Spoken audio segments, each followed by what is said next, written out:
So basically, these are pop sockets and they can stick to anything. They're usually used for phones and all that type of stuff.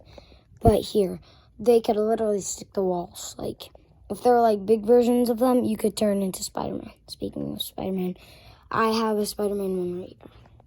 Watch this. Sticks to the wall, straight up. What the heck? Wait, I'm gonna try. Like, even you could pull it up. Wait.